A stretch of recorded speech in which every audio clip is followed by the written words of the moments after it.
Welcome to the Morning Nerdy News. I'm your host, Gray Falcon. We got lots of interesting news today, including more updates on Magic the Gathering for the new Kaldheim cards that are coming out. But first off, I want to give a shout out to my wife, Amber, and her page, Geeky Gifts by Amber. You can see that link down below. So if you are interested in picking up a nice warm hat now that we've got snow and cold weather here, and just want something interesting to wear rather than that plain normal hat that you see everyone else wearing, this is your chance to go over there, take a look at her shop, pick up something interesting and new. She just did this brand new jellyfish hat. You can see the cool colors that are coming down from the back of that. So just all kinds of incredible and amazing ideas and things that she does for this. So I recommend you go over there, check that out. And if you enjoy the stuff that I make sure you click the follow button. Check me out over on YouTube as Gray Falcon over there as well. And click the subscribe button and follow me on Twitter as The Gray Falcon. All right, let's go ahead and get into it. Introducing the LABO Fit Adventure Kart Kit, a full body experience for Mario Kart. This kit allows you to control your kart by pedaling on the bike con and steering using items with the ring con. This is a fully functional concept product that I developed myself. So I'm going to mute this and click play, but you'll just be able to see in here that he is actually just playing the game, pedaling along, and using the Wii Fit ring to, well, it looks like the Wii Fit ring anyways, to help control and move his vehicle around while pedaling on basically a stationary bike. So I thought this was a really cool idea. He gives some of how he sets it up and shows that off in these. But if that's something you're interested in, I recommend you come over to his Twitter, give this video a full look, and just really find out how you could potentially get in fit with Mario Kart.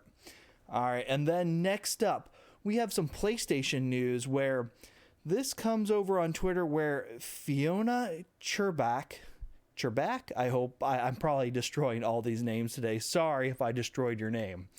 But lead gameplay animator wanted. Are you experienced technical gameplay animator with a penchant for high quality third-person action-adventure games? PlayStation Visual Arts has a new game development team in partnership with a major Sony studio. Want to learn more? DM please. So if you're looking for a job, this might be right up your alley, but this kind of points to San Diego studio is working on an existing franchise, possibly a new Uncharted.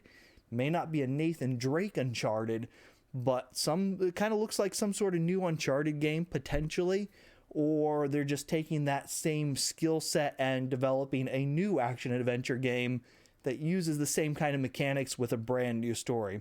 So very interesting to see that long term down the road, our love of the Uncharted series is not fully going away, and we didn't expect it to. But how exactly this takes form and shape here in the future, we'll just have to wait to find out.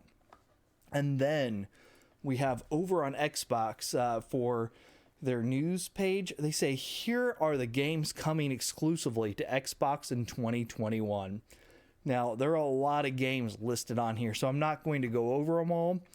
But the only big one really of note in here for a AAA party from Microsoft is Halo Infinite. I mean, lots of games, lots of cool and probably really good games in here. And Microsoft Flight Simulator already out on PC, so not really a new thing there. And Psychonauts 2, that's really exciting for some people, but again, not one of those big AAA titles that really moves systems for the most part. And it's just not much in here that makes me go, oh man, I am glad I have that Xbox. We have it because my kid absolutely had to have it. And if you have a son or a child with autism in any way, shape, or form, you'll understand what I'm talking about. They get locked on something, it's all they want, and it's just heartbreaking to not be able to provide them with what they're asking for, because they cannot let that go oftentimes in the same way that other people can, have a little bit of disappointment, but be able to move on from it. And I spent forever, days and days and days searching, hoping, checking every morning on all these different sites, looking for one of these systems. And finally, if you saw my other video where I was late getting this out a few weeks ago, it was because I finally found one. I ordered it. It was either the only one or they only had like 2 of them at a Target that was like 30 minutes away. And so I put it in, I ordered it, I ran down there that morning, got it home, and like locked it away to make sure nothing would happen to this, to make sure that he would have this for Christmas. So right now he's really enjoying it. He enjoys the faster load times because he loves his Xbox down there and plays it all the time. But not a whole lot that it does for him other than making the games faster, and next year doesn't seem to be doing a whole lot for that either. So if you're an Xbox fan, hopefully there's something on here that speaks to you, but otherwise I don't see a whole lot on here that demands that you go out and run out and purchase an Xbox at this point, unfortunately, and I wish that was the case. All right, and then we're going to go ahead and move into some tech news. Well, really the only bit of tech news we have. So we're going to go ahead and cover that first here. And what we have is Asics used EEGs to prove that, yes, running makes you happier. So the EEG is the thing that you see sitting on her head here. So basically it's reading brain waves, checking information for her. And what they found is that people who run actually deal with stress better. So what they have here is a 28% drop in rash decisions, a 29% improvement in stress resilience.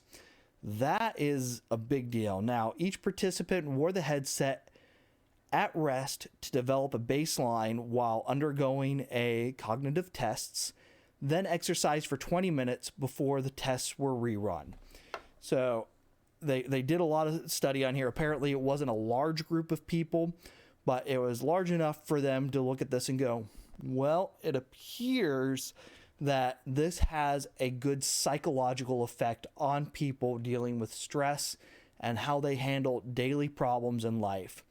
So hopefully this leads to larger studies. Hopefully we get this put on more people. Maybe this is able to help with people who have all kinds of mental health issues, with struggling to go outside or just dealing with daily life, especially in a situation where we're like this right now. Maybe this will be a way to encourage those people to get out, get moving, or even just in their home, get some exercise in and help increase their tolerance to the stresses of the world. We'll obviously need more study on this, because entirely possible that in a larger study, people who have serious conditions, this doesn't actually help them. But it's good news to see that, something as simple as going out and exercising for 20 minutes a day can make a huge impact on your mental health as well as your physical health. All right, and now we're going to go over and get into the magic portion. So, as my friend told me, he really enjoys watching this, but unfortunately not so interested in the magic part, so I went ahead and moved it here to the end for you. So you can go ahead and stop watching now if you're not interested in this part. And the first thing I wanted to cover was Vargoth, Blood Sky Sire. And I know we've talked about him before, but every time I look at this page, I just more and more think, man, I really want him in my rogue deck, and I want him in there with Opposition Agent. Because it's not the death touch that interests me, it's his boast ability. Target player searches their library for a card, then shuffles their library and puts that card on top of it. Well, Opposition Agent allows this card to either have you or force another player to search for a card. So all of a sudden, your little 2/3, you give him the ability to be unblockable or something, just something that protects him, maybe apply an equipment to him to ensure that he is indestructible, that type of thing to protect him. And then you go in and use him to start taking cards away from your opponent and increasing the cards that you have available to yourself to play. And this could just absolutely wreck in some more casual games.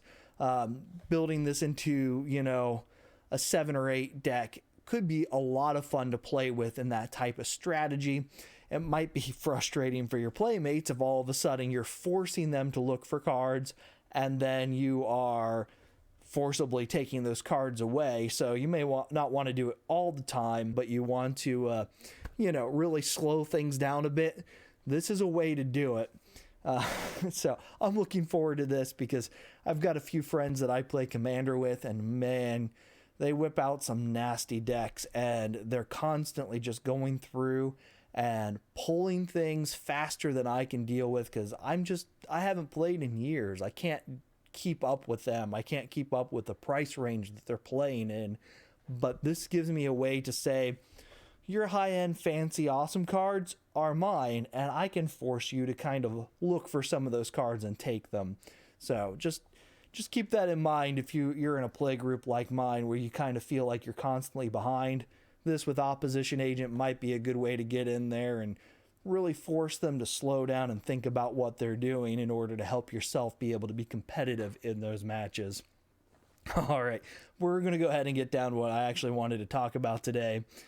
And that's going to be the land cards. So we have a lot of special land cards in here. And I just wanted to go ahead and talk about some of these special abilities. These are uncommons, so I'm not covering Faceless Haven. We've already talked about that before. But these are actual land cards, like Guard Armory. So this one enters the battlefield tapped. I believe all of these do.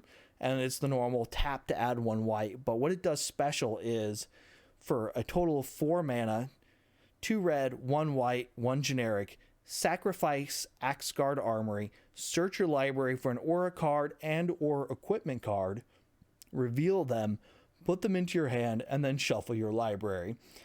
So a very Boros idea, all about auras and equipment, and they're building white more into this, not a fetch land, but fetch auras and equipment.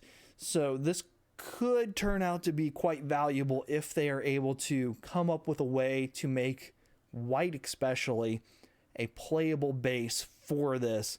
And then with white and red being able to go in here, because red has received a bit of card draw. It's received quite a bit of interesting chaos-based plays in the last couple of years as it started to build up.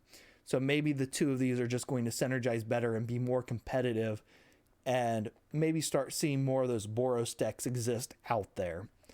All right, and then we're going to come down, and then we have the next one, which is Gates of Istafel. And this one is 2 blue, 1 white, 2 generic. Sacrifice Gates of Istafel. You gain 2 life and draw 2 cards. So nothing super special there. But if you have 5 mana, you're running low on cards when you have blue in your hand already, it allows you to go ahead and sacrifice one of your white in order to go in and, draw more cards and gain a little life. I'm not super interested in this one. This one seems like there's a lot of other things that do this already, but it is free to play out because it is a land, and in a pinch, it could be helpful. And then we have Guard Stronghold. And Guard Stronghold is 2 white and a green, so 3 mana total. Sacrifice Guard Stronghold. Put a +1/+1 counter on each of up to 2 target creatures you control. They gain Vigilance and Lifelink until end of turn. Activate this ability only anytime you could cast a sorcery. So this is pretty good, especially with being a green card, because you're already getting so much ramp that it is more likely that you'll be able to sacrifice this and be able to just go, okay, we're going to go ahead and give a couple of counters on there. And, if you have something that doubles those counters out there, now you're giving +2/+2 to 2 creatures. And then they just gain Vigilance and Lifelink, a little sprinkle in from white there in order to give that extra boost for those. And so depending upon the situation, again, another good card that could just help out situationally, or if you just want to, boost the power of a couple of cards because they're going to need that extra kick for something coming the next round. And then we come on down and we get into Nodvolt, Slumber Mound.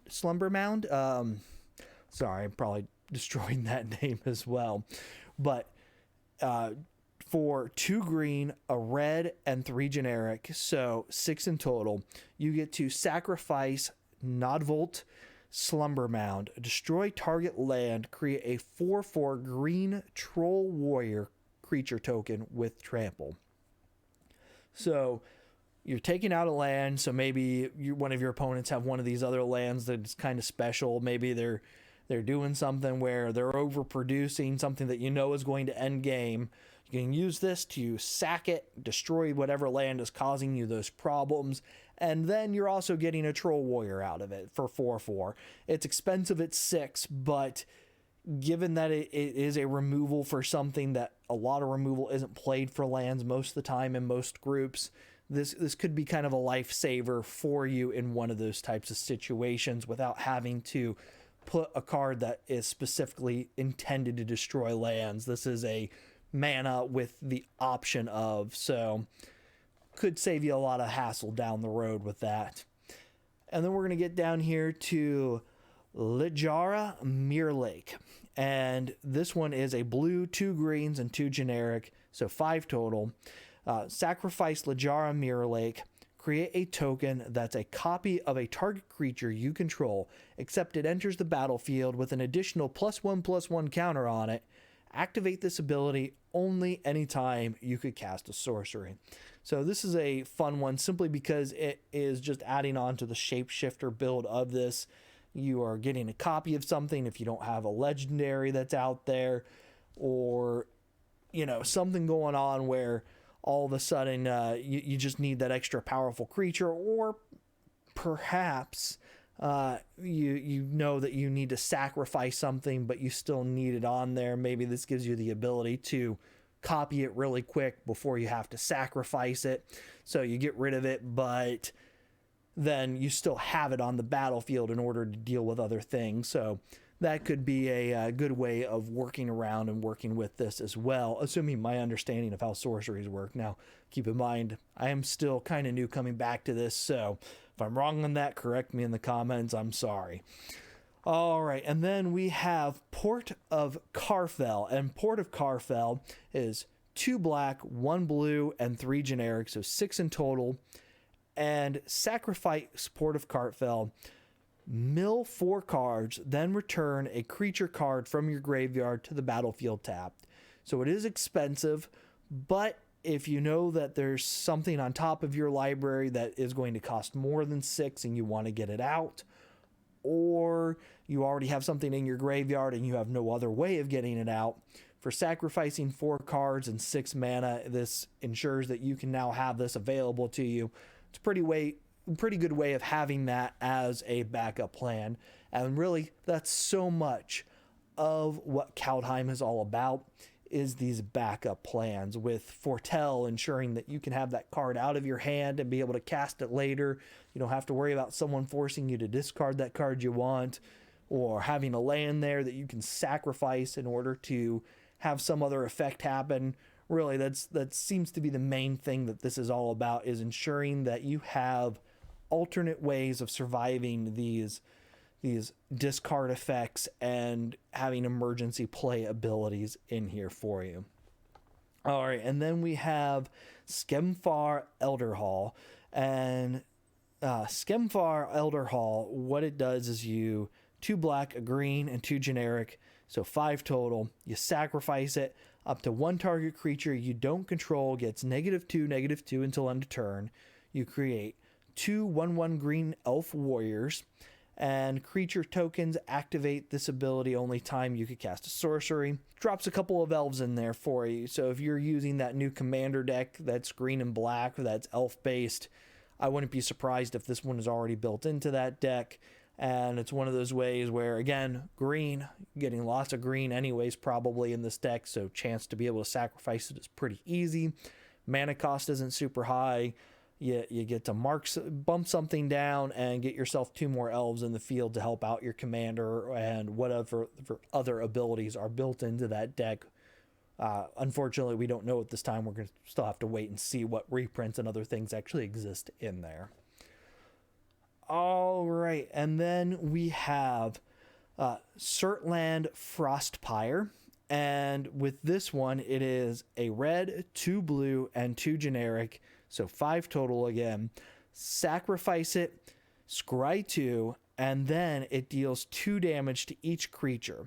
Activate this ability only anytime you cast a sorcery again. That's pretty common throughout all of these. So another one of those in an emergency, everything. You got a lot of low little token creatures or bunch of just tiny things out there. This is a good way of dealing with it if you don't have a way of dealing with it any other way. Of course, you are also doing 2 damage to all of your stuff, so hopefully your stuff is more powerful than that and can handle taking 2 damage. But a low-end board wipe, or at least clearing out a lot of little stuff, is nice for what this does for you. All right, and then we have the big one here, and I haven't really covered this one yet, and I've been waiting. You've probably already heard of it. Chances are you probably know all about it, but this one is the World Tree, and you put this one, the battlefield tapped, you add 1 green is what that does. However, the big ability here is as long as you control 6 or more lands you control have tap, add 1 mana of any color. So you get, especially with green, you get that ramp. All of a sudden you have your 6 lands in play, and you have the ability to cast any color using those. So this also has 2 white, 2 blue, 2 black, 2 red, 2 green. Sacrifice it, search your library for any number of god cards, put them into the battlefield, then shuffle your library. So the ending ability is unlikely to happen. Sure, it might happen. You could have enough mana ramp in there, and all of a sudden you have a battlefield full of these powerful god cards, especially from this set, from other play sets where we've seen some of the really interesting gods, and they're just dropped out there. But chances are, relying on that, having that as one of your strategies, going to be lower end. It's probably not something that's there as intended. It's more of a, backup plan. And then you're looking at this as having a lot of gods in that deck to begin with. So not something I would expect to build around. But the ability to have your lands tap for any color, that's a big deal. So if you're running a 5-color deck, this could make a big difference in ensuring that you're able to cast things whenever you need to cast them, especially with getting a lot of ramp and green. And all of a sudden, all those greens that you have in here with this become everything. And you're getting big creatures out or 5-color creatures out really fast with this. Maybe you have a fetch land that would be great for this. That's going to be it for today. Thanks for hanging out. Remember, click the follow button if you haven't already. If you're over on YouTube, click the subscribe. Follow me on Twitter as The Gray Falcon. Until next time, have a good one.